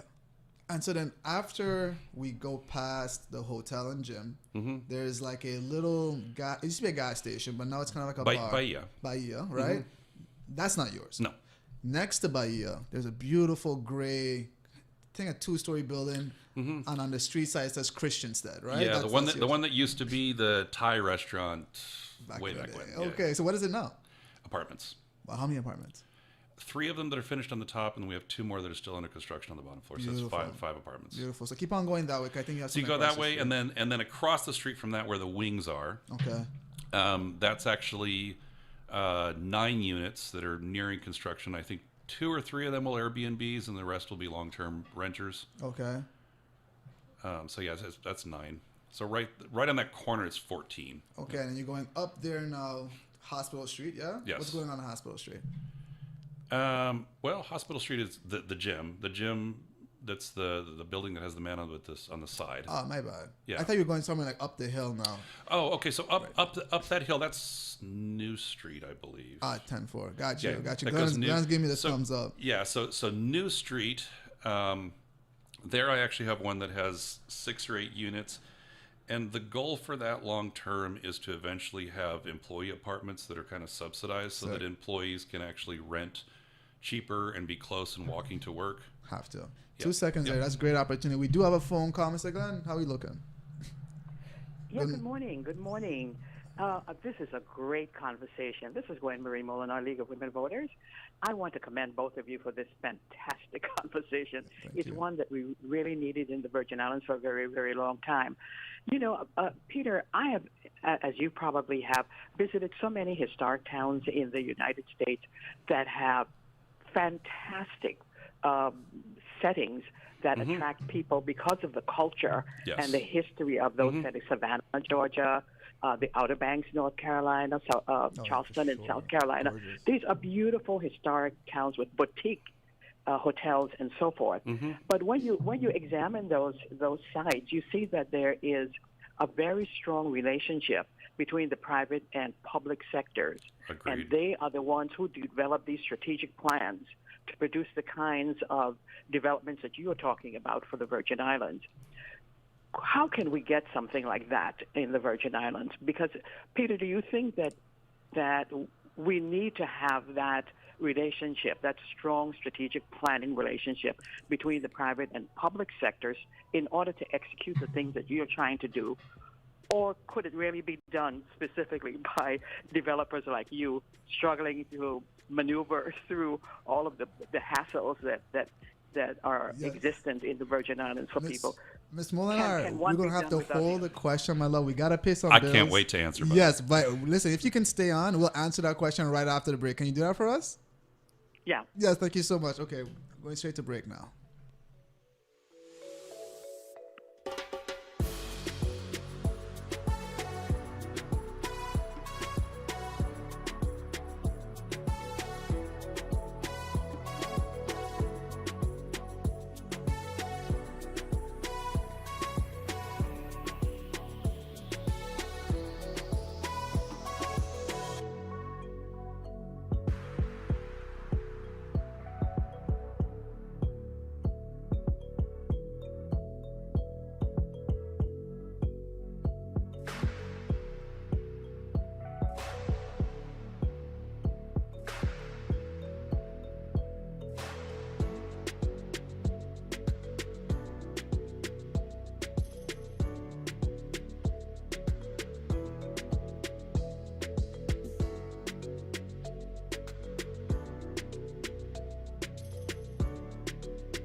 Yes. Thank you so much for Miss Molinar calling.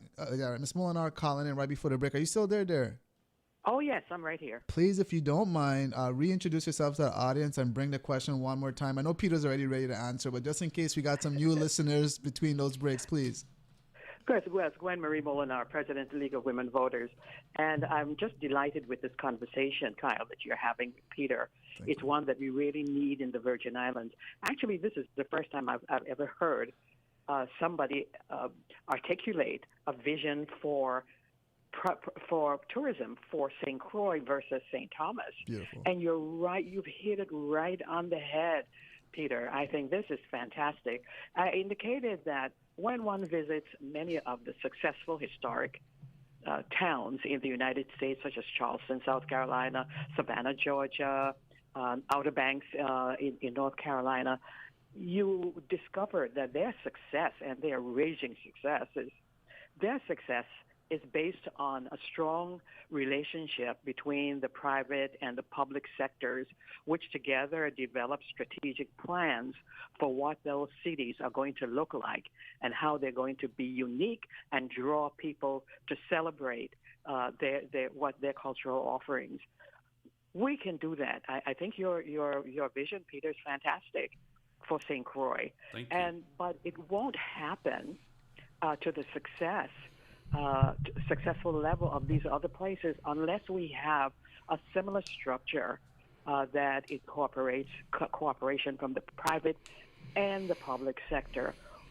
So I'm asking, could that be done without such a structure in the Virgin Islands, or what can be done to develop such a relationship between the private and public sector so that we can enact the vision that you're suggesting? Yep. And I'll start with, I am a huge old town traveling fan. I travel all around the world. I've been to hundreds of old towns in Europe and Latin America. I actually just got back last week. I was in Quito briefly. I went there for a couple days. We're not going to talk about that purple story. Let's leave that off. Let's do that. But no, I am a huge fan of these old towns. I am a huge fan of the ones that are really well thought through. I agree with you. If central government could get involved and actually put an effort into it, it will make a world of difference. Part of the reason why I'm doing what I'm doing, though, is because I think you kind of have to prove it out and show them that it can be done. And so I've been kind of struggling and pushing. And I think at some point, if I can show and I can actually say, hey, look at these 5 or 6 buildings, look at the people that come here, look at the guests we get. And I'm proud of the fact that like some of our stuff, we have almost 90% occupancy because even in the little, like our Mokojumbi house, people go there and they like it. They like the feel. They like that they can walk to town. And I think if we can prove that out and prove the model, then we can go to government and say, guys, this works. If you could encourage more private developers, this is everything it would bring to the economy. So I completely agree with you. It would work a million times better if we could have some kind of central planning or an agreement between both the private sector developers and the government on how to push it forward. You also spoke, Peter, about the difficulties between the RTP and the EDC. And Kyle, I think you had begun to encourage that conversation. I'd like to hear more about how you think they can work better to execute what you're suggesting. What needs to be done for them to work better? And again, this is my humble opinion. He's been trying to avoid this one this morning. I don't know why. Kai, again, you should be giving me vodka if we're going to have this conversation. But I'll start with saying I think it should be drastically simplified. Yeah. And I think that you need to take an approach and say most businesses, and I will say more so the smaller and medium-sized businesses, they don't need government that actively involved. Right.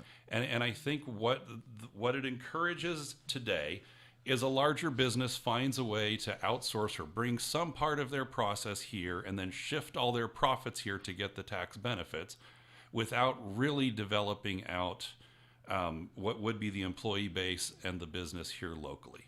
And so I think you need to really take a step back and say fundamentally what will bring business here. And then you also need to take a step back and say, what are the types of business that we want to give tax benefits for? Like, one of the things that's interesting is, we talk about, and I'm not going to call it a housing crisis, but we do have a shortage of housing here. And there is a great deal of resistance of turning housing into Airbnb. And I agree with quite a bit of that. And one of the things that I think we need to revisit is, why will the EDC not give tax benefits to anyone creating housing? It has to be a hotel. And so, and part of it is because I understand if you're a developer, you're going to bring in employees, builders to come build housing. But a lot of what we're trying to shape in our behaviors doesn't necessarily match the actual need in our community.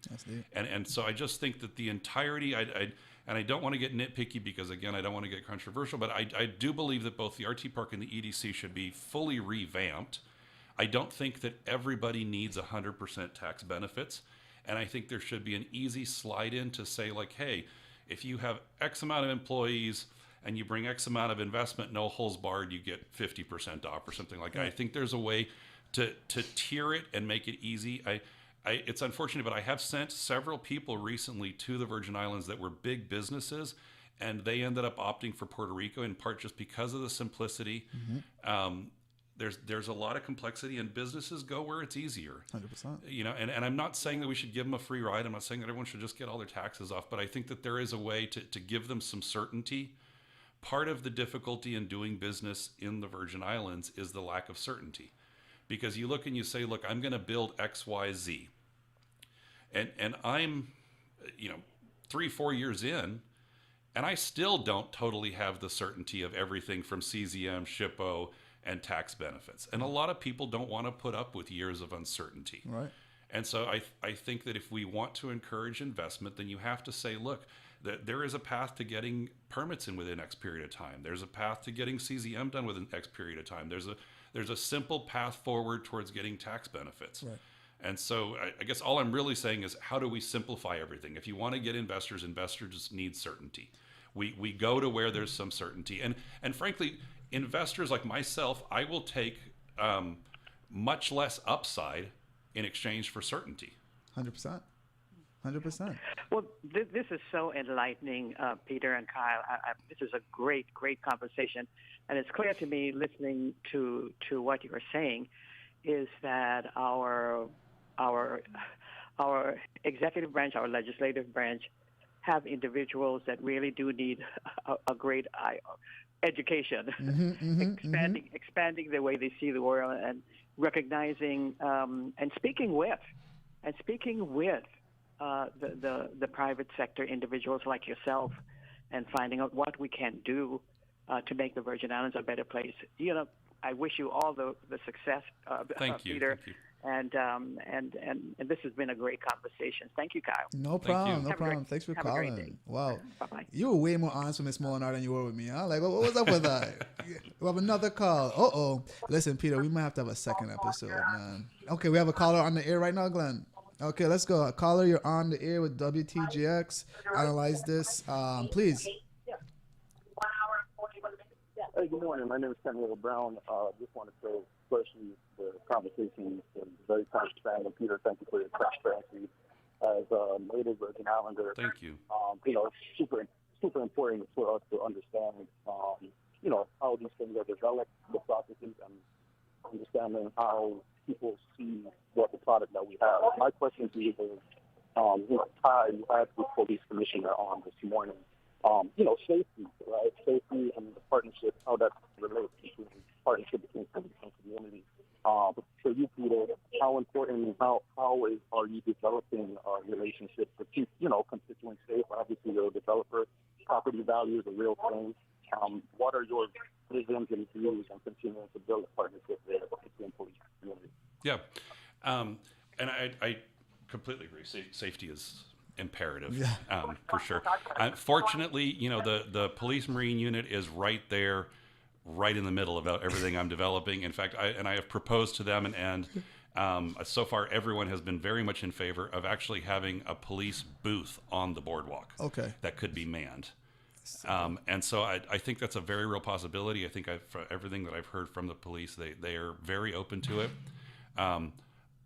I think I'm very fortunate that police cars are always in and out at Yeah. all times. So I will say that I think we have had less, overall crime or even break-ins or anything than a lot of other people in the surrounding areas. I think we're fortunate. But yeah, I support it all. I say yesterday we actually just purchased tickets for the police because we're actually helping them send some people to get trained in canine dogs. Okay. So I completely agree. I think everything has to work hand in hand with security. It does no good to have, this great destination if someone gets held up at gunpoint. And so I agree. I'm going to add to that also. I think some part of the security comes from opportunity. Right.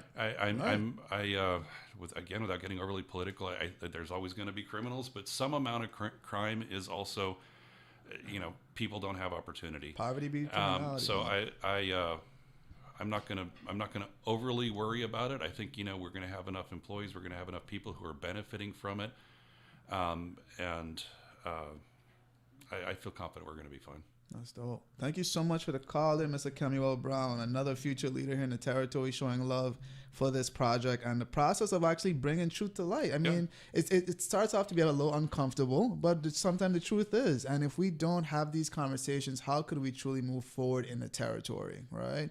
And I do think our caller, Ms. Molinar, hit on a really good point. She came on because she had been to these places. Mm-hmm. She traveled. She'd been to Charleston, Savannah. These areas actually could be what St. Croix is as a tourism product. And I do think that's a part of this. And I actually want to tie this back to what he's asking. One of the things that I've noticed when you go into these old towns is that people really start to take pride. 100%.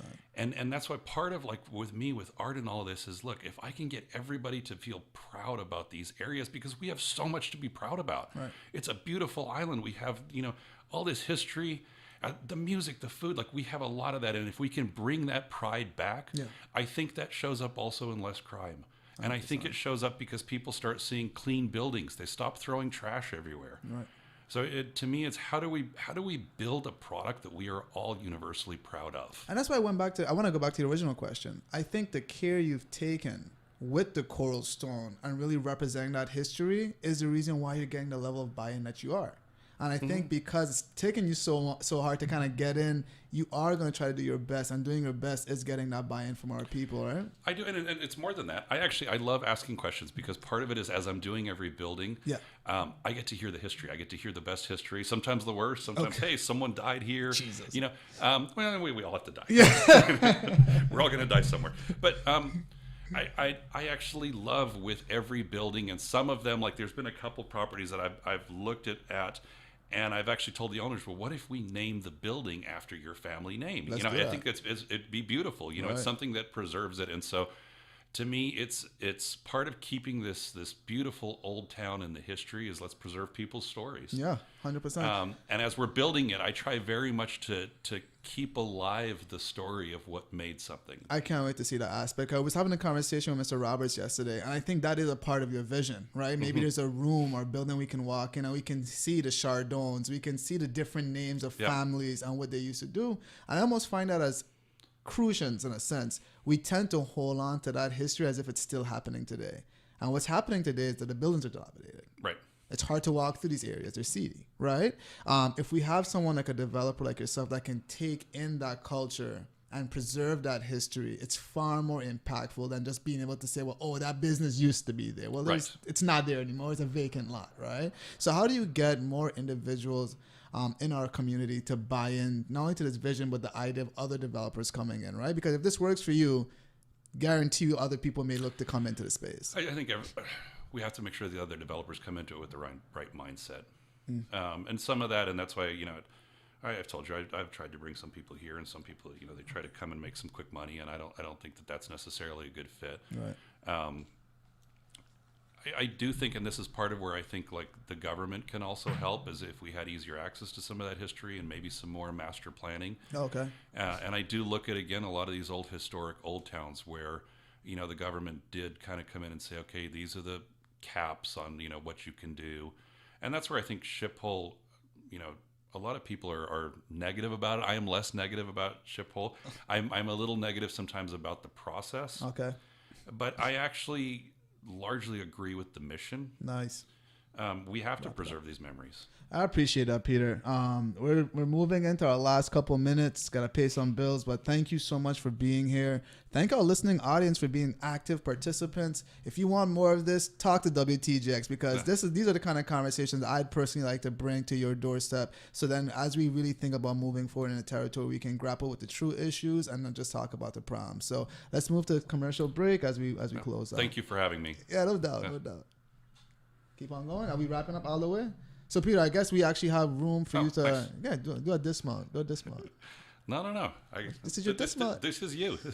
No, thank you everyone for listening. Thank you for supporting me. I mean, I can say thank you. It's been it's a very creative process for me, and I do appreciate all the love. I always joke about when I first started 4 years ago, and people come, white guy, and I think as we've built, I get so much support now. I mean, people coming in and telling their stories, and so I'm really thankful for all the love and the support. Yeah, no doubt. We'd love to have you, and obviously the people admire you. So thank you so much for being here, and then we're gonna go to commercial break. Thank you, guys. Thank you.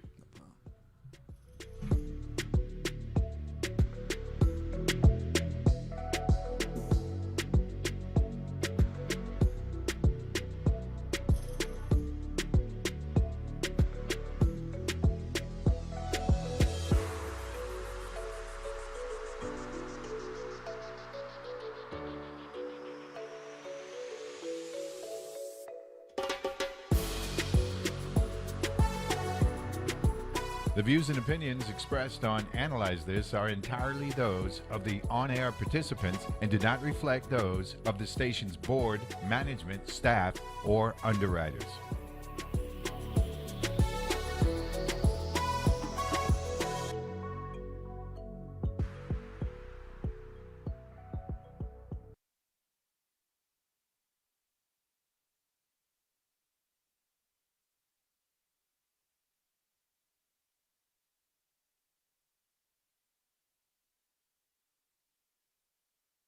With Marcelina Ventura Douglas, weekdays at 5 p.m. on WTJX 93.1, WTJX Newsfeed, your source for stories that matter.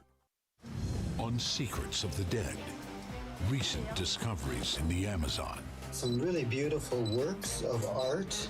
This is a mysterious site. And new technology. These sites are typical of pre-Columbian occupation. Are rewriting our understanding of the world's largest rainforest. Hidden in the Amazon on Secrets of the Dead. Tune in September 3rd at 10 p.m. on WTJX TV Channel 12. Good morning. I'm meteorologist Russ Murley with your WTJX local forecast. This is Thursday, the 28th day of August. Sunshine will blend with some passing cloudiness. There may be an isolated shower. High temperatures 89 to 93 this afternoon. East to southeast winds at 10 to 15. Overnight tonight, partly cloudy with isolated showers, 78 to 82. Partly sunny with isolated showers tomorrow, 89 to 93. We'll see a few scattered showers tomorrow night, lows near 80. And partly sunny with isolated showers as we look forward to Saturday, upper